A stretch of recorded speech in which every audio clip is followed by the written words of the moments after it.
Nshuti bakunzi bacu, abakunzi b'amateka, abakunzi ba Superstar TV Show, nongeye kubasuhuza. Muraho muri amahoro?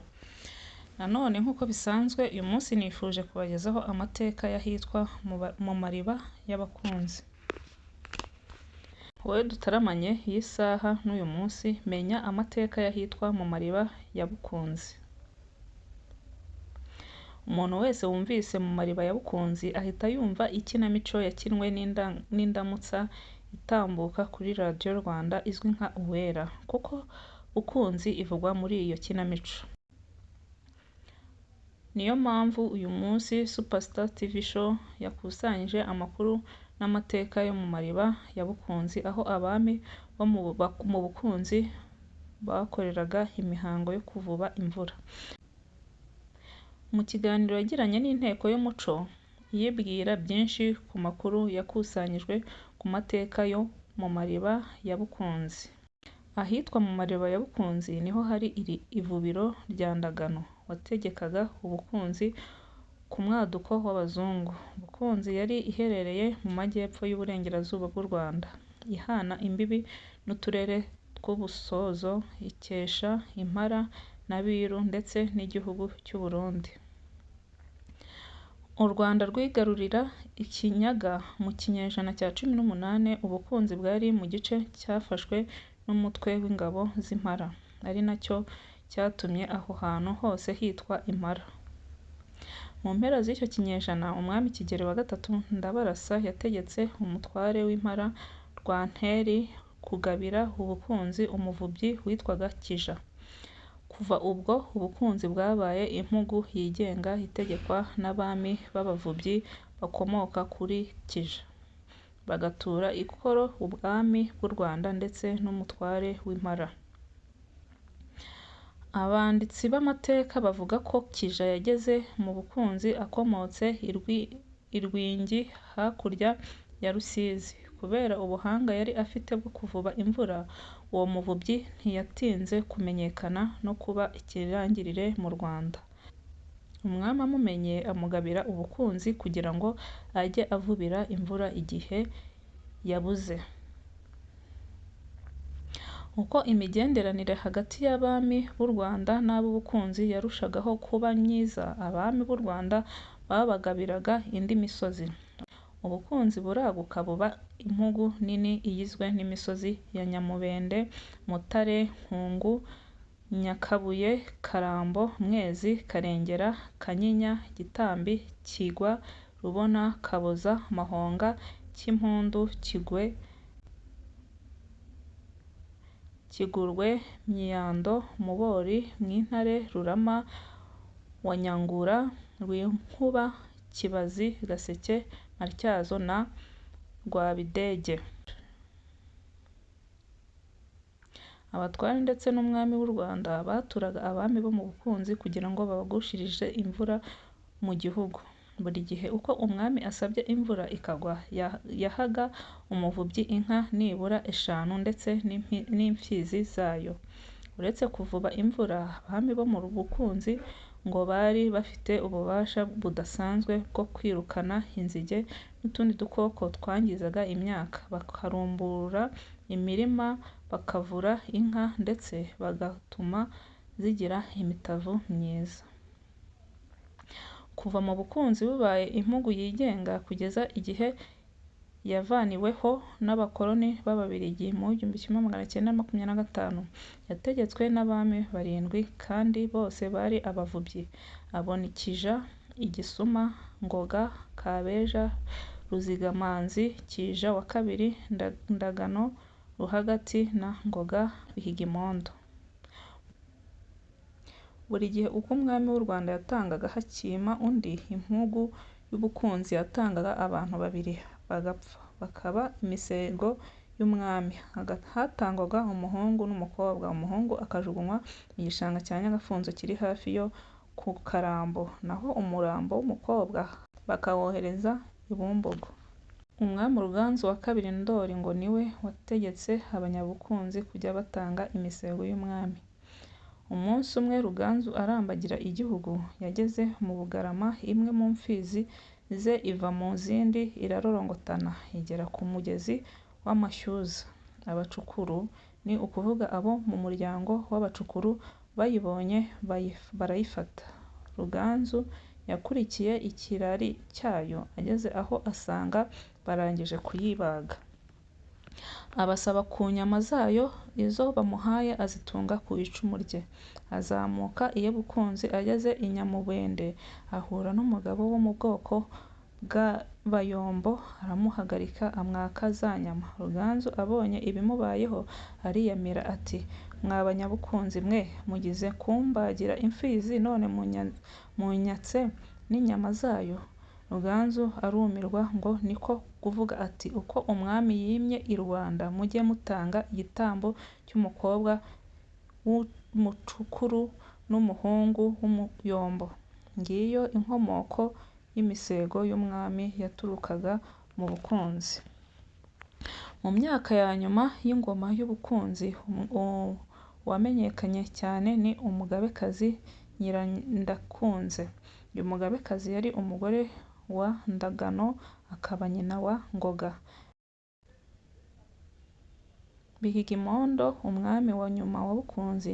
Nyirandakunze yavukaga mu Busozo akaba igishegabo ndetse ngo niwe wategekaga umuhungu we.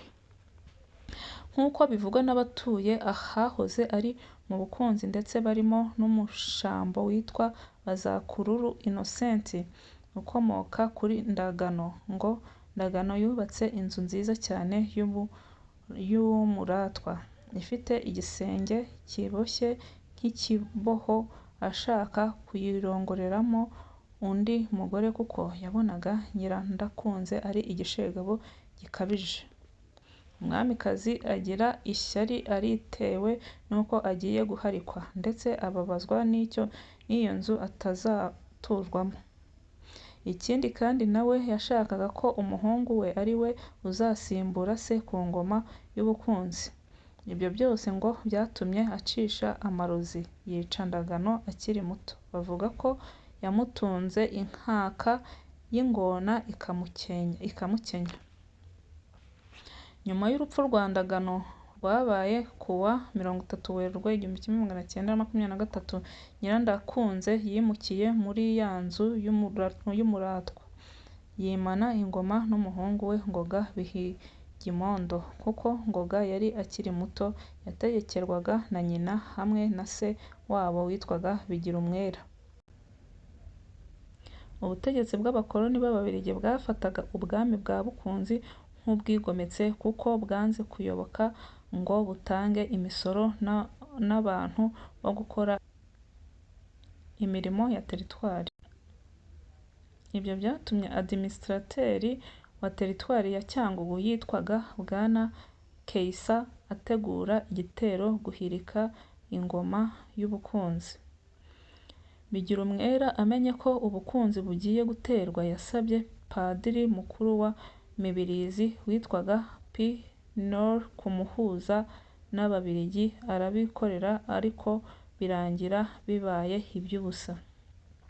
Ubutegetsi bw'Ababiligi bufatanyije na Rwagataraka wategekaga Ikinyaga bwagabye ibitero bitatu mu Bukunzi. Icya mbere cyagabwe muri Mata 1923 kigabwa n'abasirikare boherejwe na Keisa kiratsindwa. Icya kabiri cyagabwe n'ingabo zoherejwe na Adiminisitateri Fiyore tariki 12 na 14 Werurwe 1924 ibwami barahunga.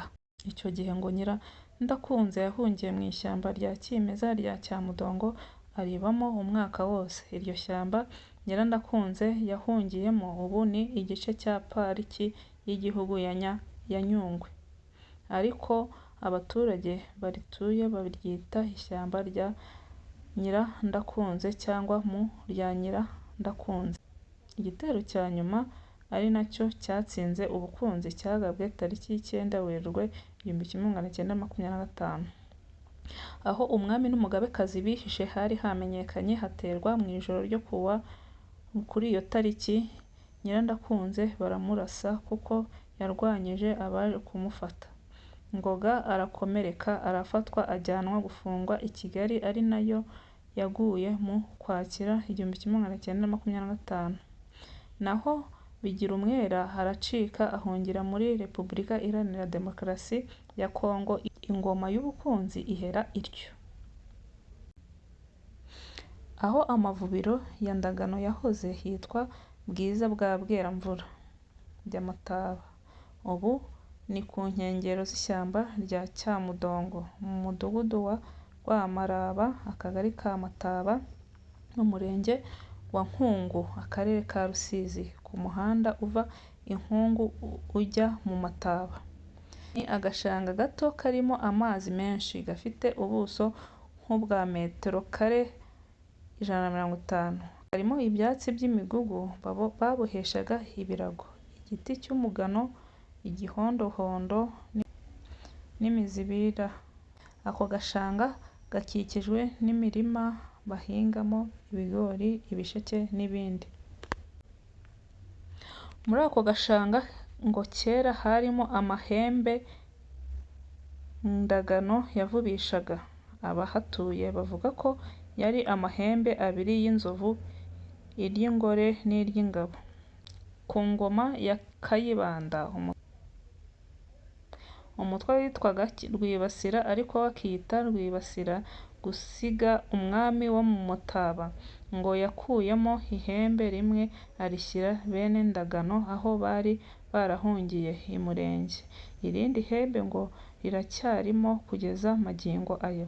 Akaba ariyo mpamvu abahahinga n'abahaturiye birinda kunywa amazi yaho, dore ko ngo n'iyo bahahinga babona igishanga gitigita.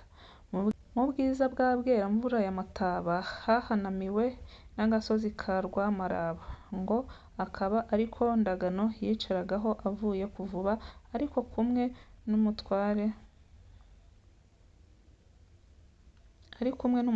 witwaga Rudakemwa mutwazaga ingoma, nayo yakoreshwaga muri iyo mihango. Mwakoze cyane kudukurikira, mukomeze mukore subscribe, share na comment kugira ngo tumenye ko mudukurikiye. Ubutaha tuzabagezeho inkuru yindi mwifuza. Murakoze, murakarama, mugire amahoro ya Rurema ari we mugenga wa byose.